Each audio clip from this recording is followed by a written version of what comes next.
Créer une présentation à exécution automatique.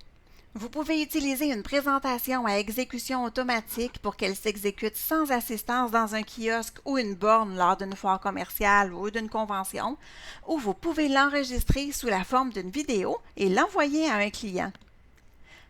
Ce qu'il faut faire, la première étape, c'est de configurer une présentation à exécution automatique en allant dans l'onglet Diaporama. Une fois que c'est fait, dans le groupe Configuration, on va cliquer sur Configurer le diaporama et là, on a trois options à choisir parmi types de diaporama. La première, qui est l'option par défaut, donc, elle va être pour que la personne qui regarde votre diaporama puisse passer d'une diapositive à l'autre quand bon lui semble. Donc, habituellement, ça va être si on l'envoie à une personne par courriel, par exemple, ce ne sera pas quelque chose qui va être diffusé dans un kiosque ou dans une borne, par exemple. Ensuite, on a l'option « Visionner par une personne ». Donc, pour présenter votre diaporama dans une fenêtre, donc ça veut dire que ça va être dans un cas dans lequel la personne qui regarde la présentation ne contrôlera pas la progression du diaporama. Habituellement, on va utiliser ça quand il y a un présentateur qui va présenter le diaporama et qui va parler en même temps. Donc, habituellement, on utilise cette option-là. On a l'option aussi « Visionner sur une borne en plein écran ». Donc, aussitôt qu'on sélectionne le type de diaporama « Visionner sur une borne », dans les options du diaporama, j'ai la case à cocher « Exécuter en continu » jusqu'à « Échappe » qui s'est cochée et qui est même en grisé. Alors, je ne peux pas la désélectionner. Donc, ça me dit que étant donné que c'est visionné sur une borne, alors j'ai pas personne qui va superviser la progression du diaporama, donc il va défiler tout seul. Alors il va s'arrêter seulement quand moi je vais cliquer sur la touche échappe, sinon il va jouer encore et encore et encore et encore. Donc, c'est visionné sur une borne en plein écran. Alors, c'est ce que je vais sélectionner pour mon diaporama.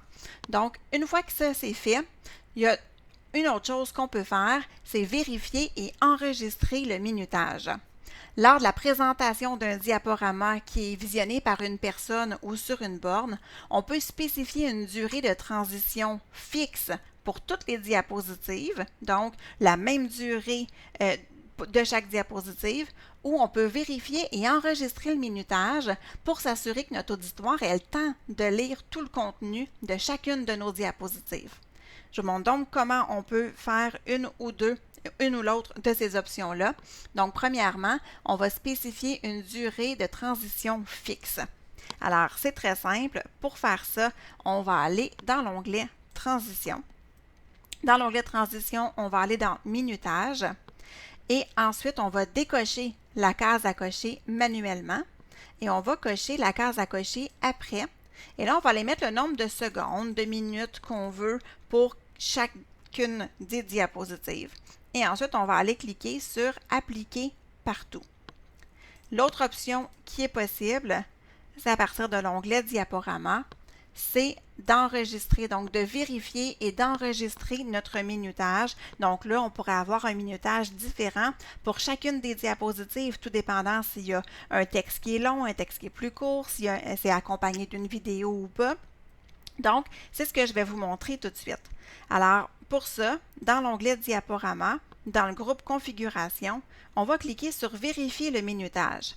Avant que je clique, je dois vous spécifier que aussitôt que je vais cliquer sur Vérifier le minutage de la présentation va commencer automatiquement.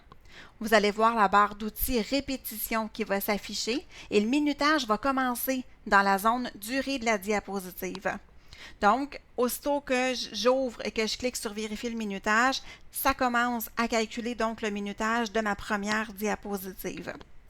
Quand je veux passer à la deuxième diapositive, mais là, c'est le choix habituel pour changer d'une diapositive à l'autre. Donc, on peut cliquer sur le bouton gauche de la souris, on peut cliquer sur les flèches ou sur la barre d'espacement, selon ce que vous voulez. Et donc, on va faire défiler le diaporama au complet et on doit prendre le temps de lire lentement chacune des diapositives avant de passer à la suivante. Pourquoi on va lire lentement? Mais parce qu'il y a des gens qui lisent plus vite, il y a des gens qui lisent plus lentement et on veut s'assurer que ces gens-là, donc ceux qui lisent un peu plus lentement, qu'ils aient le temps de lire chacune des diapositives quand même. Donc, on va prendre le temps, nous, de lire très lentement pour être sûr que tout le monde va avoir le temps de bien lire chacune des diapositives. Donc, je clique sur « Vérifier le minutage » et ça va commencer tout de suite mon diaporama. Donc, vous voyez ici que mon minutage est commencé. Donc, je vais cliquer par exemple sur la souris pour aller à ma diapositive suivante. Et là, je pourrais lire tranquillement « Sommaire »,« Nouveautés »,« Liste de prix »,« Notre mission »,« Nos projets »,« Contactez-nous ». Là, j'ai lu quand même assez lentement, mais vous pourriez même lire un petit peu plus lentement pour vraiment vous assurer que les gens ont le temps de tout lire. Donc, je clique encore sur la souris pour changer de diapositive. Là, j'ai même une vidéo qui est ici. Donc, il va falloir que je prenne le temps de faire défiler ma vidéo au complet avant de changer de diapositive. Je ne le ferai pas pour l'exemple que je vous montre, mais de votre côté, quand vous avez un diaporama à enregistrer, faites-le, c'est très important. Donc, je change de diapositive tout de suite en admettant que j'ai terminé de faire toute la lecture et que ma vidéo s'est lue aussi. Alors, ici, j'ai une diapositive avec des animations. Donc, il faudrait que je prenne le temps de tout lire. Et en fait, si j'ai un diaporama comme ça qui va être lu sur une borne, il faudrait aussi que je prenne le temps de modifier mon animation pour qu'elle s'affiche toute seule. Donc, elle ne s'affiche pas au clic de la souris, ce qui est programmé en ce moment. Je passe à la diapositive suivante. Donc, je fais encore ma lecture pour être sûr que mon minutage s'affiche comme il faut pour chacune de mes diapositives. Puis, vous voyez même où est-ce que je suis rendue. Hein? Donc, là, mon diaporama, pour le moment, dure 1 minute 33. Donc, je n'ai pas terminé, évidemment, mais on peut voir là la durée aussi de notre diaporama en même temps qu'on calcule la durée de chacune des diapositives. Donc, je m'en vais à la diapositive suivante. Je fais la lecture, je continue. Encore pour chacune des diapositives. Et là, ben, je vais arriver à ma dernière diapositive. Et là, étant donné que c'est un diaporama sur une borne et qu'il se fait en continu, ben, si je veux arrêter, ben, je vais devoir appuyer sur la touche « Échappe » pour qu'il se désactive parce que sinon, ben, ça va continuer à enregistrer. Alors, je vais appuyer sur « Pause ». Non, je n'aime pas. Je vais reprendre l'enregistrement et je vais tout simplement appuyer sur la touche « Échappe » pour pouvoir terminer mon diaporama.